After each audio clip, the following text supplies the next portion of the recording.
GBR and Artemis towards the bottom of the line look well positioned to me, but it's again going to be about accuracy. Delapierre well positioned. They're going to wind it up. The German boat turns towards the line. Rolex Pro predictors on the Aussies. How's it going? Go, go, go, go, go. Delapierre, well, he didn't need that technique from yesterday, but he's in it again. The Bonds Flying Roos are lit up here. They are coming in seriously hot towards Mark 1. Can they roll over the top from there? Pretty tight. I think they'll have to give them room at M1. Looks like France are going to hold on. That was Tash Bryant on board the Australian boat saying we've got to give them room, but Slingsby's going to try and slide over the top. Going down. Tom Slingsby in the Bonds Flying Roos at mark number 1 in full send mode. All 3 boats in the front, over 90 kilometers an hour. Have a look at it. Here, please. Stand by. Set up here, now they've got to cross the boat. It's bouncing around all over the show. Glenn Ashby, well, the footwork's still there, Glenn. Forward. Oh, hold on tight. God, touchdown, little slap on the water there. Get settled. Okay, that's an easy one. Getting spicy, isn't it? Voice of Glenn Ashby, yeah. I'd say it's getting pretty spicy, mate. Emirates GBR, top of screen. Not a great start, but they've manoeuvred away early. They're going to have the right of way, as are Artemis, when they come back towards the fleet. The British and the Swedes look well set for an attack at gate 2. Bonds Flying Roos need to be on their toes here. They're going to have 2 people coming at them, but DS France, wow, they're going to be looking good at gate 2. I don't think they can quite make the left turn, though. Here comes Artemis. It's going to be contact time. Okay, Mario. Oh, Rockwell, Denmark having to take evasive action right there, and look at the bottleneck. Look at the jam in the middle. It's going to be tight here. Could be a chance for a big lead for the French out of gate 2. They're well set here. It's so tight in the pack. Australia are clear ahead. Denmark are entitled to room. Artemis have got to keep clear of everyone. They'll probably split away here. No, they don't. Emirates GBR split. Wow, it's tight in the pack.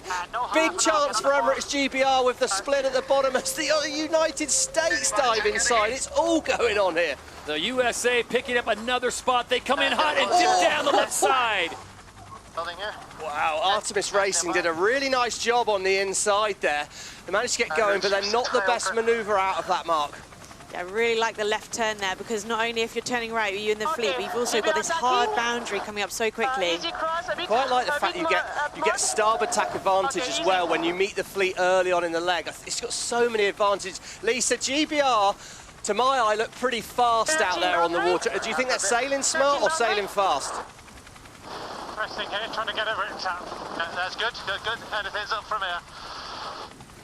I'm not sure if Lisa got that. Lisa, sorry, didn't know if you heard me on that one there, but the British team seem to be doing a very good job of sailing that boat fast as you jet. Is it boat speed, or do you think they're just tactically on the game? I think they're just staying away from other boats, and that's giving the option to sail their mode. There's no panic on board. You can kind of settle in. But just to describe how difficult it is, these waves, they're really close together. The coordination between the wing trimmer, the flight control, and the driver is just absolutely insane out here. It is top end, and they're making it look hard, and it's a lot harder than it looks.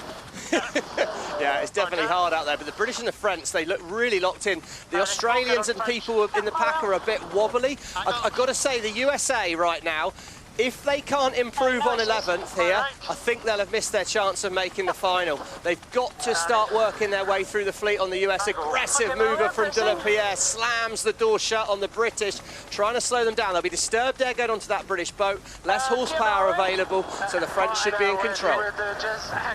Race number 6, leg 3 of 7 is Quentin Delapierre and DS Team France with the lead. Winners of the last race, Emirates GBR, the defending champions, sit in second, and Tom Slingsby and the Bonds Flying Roos have moved up to third.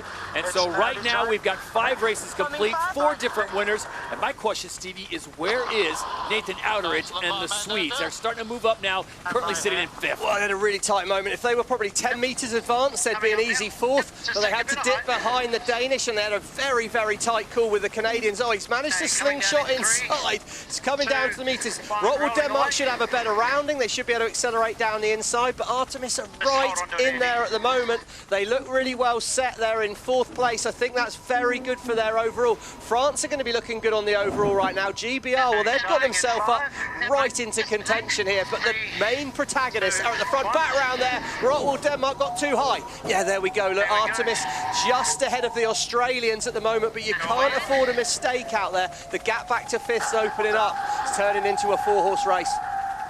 Just in case you're wondering, when they cross, they are tethered to that boat, so they are not going to get thrown overboard. At least we hope not. No, but you saw from Chris Draper a few days ago, we're on board the Danish boat, bottom right-hand side here. You can see the Danish, oh my days! There it is. Oh, that's lucky. Kiana went in for a look there. Luckily, she was just the other side of the wing, or she would have had a bit too close a contact. You fly too high and you just pop out the waves. Right-hand side of skiing, France and GBR, it's tight. Eddie, it has to feel loose today, like for everyone. I promise you. Not sure it has to feel that loose though, Nikolai. Do you know what I mean? There's the edge, and there's past the edge. So it's France, Emirates GBR, and the Bondsflying Rouge, 1, 2, and 3. Sweden has now moved up to 4th. Switzerland at a top place in 5th, and North Star Canada in 6th. With the USA, Stevie, you said it, they're now up to 8th. Yeah, they made some points. They need those points. Surprised the British went wide of the French there. They're obviously setting themselves up for later on the course. So I thought they might have gone in underneath and tried to use that boat speed. They've still got clear breeze.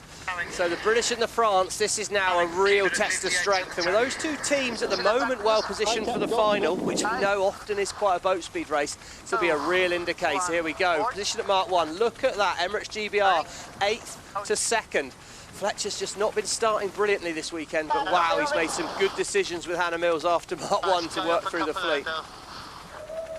And when you get this many boats that have this much space, you look at the top 4, a penalty now for Artemis. How do you make the overtake, or do you have to wait for someone to make a mistake? Well, I think on a day like today, there are going to be plenty of mistakes, so that's probably your best option. You've got to sail your boat as well as you can, and then hope for a mistake from someone else. I think some of these boundary penalties are due to the sea state, because you drop that board, and then you're essentially waiting for the spot, and if it doesn't come just on time, that's when you pick up the penalty. DS Team France out in front as they come up to the next gate. It'll be through this gate, down to the bottom, and then left-hand turn to the finish line. And Emirates GBR coming on hot. Lisa, what is the favored part of the course right now? Earlier it was the top right side. Now it looks like the wind may have shifted. Yeah, I think everybody's going to take the right-hand turn here. When you can lay it in these conditions, you just want to take it. Nearly all the teams chose that option, and it also means that they can minimize maneuvers. But it's a pretty tight battle here between GBR and France. Who's willing to push more? Starting to see a bit of a sort of establishment of the form out there today, though, aren't we? GBR looked very fast in that first race. Australia did a nice job. Artemis SailGP team did a nice job as well. And those 4 have actually extended. When we think how fast, how close, that first race was, this one's really stretched out. And I guess what would be quite interesting if we could just get back into the booth, which we can't. But I wonder if the top teams are just better at learning from the first race. So they've all gone out there, it's all happened pretty quick, it's pretty tight, but then we've learned, we've jumped forward on things here. Rottwell, Denmark, I mean, Sehested said, it's going to feel loose, we've got to push. Problem is, if you push too hard like they did, they filled up with water after that splashdown. They're now back in 10th, no chance of the final here.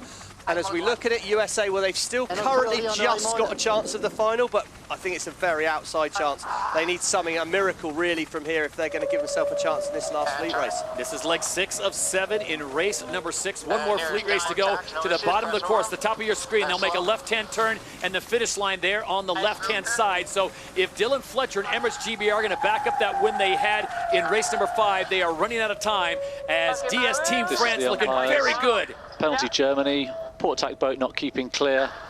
Go behind Italy. Oh, that would have been a messy one. Yeah, interesting. We saw the British effectively look like they might have followed the French down here, and I think they have to a point, but it's not about winning this race. It's about getting another good scoring point and not doing anything wrong. The French missed a lay line. GBR are going to potentially get it here, Todd. France have got to keep clear. Oh, they've nailed it. They missed the lay line on board France. Emirates GBR, accuracy actually on the lay lines. Any young sailors watching, don't forget the importance of the basics. Here's the Emirates winning moment. That's going to the Emirates GBR team. Snatched it at the finish. Whoa.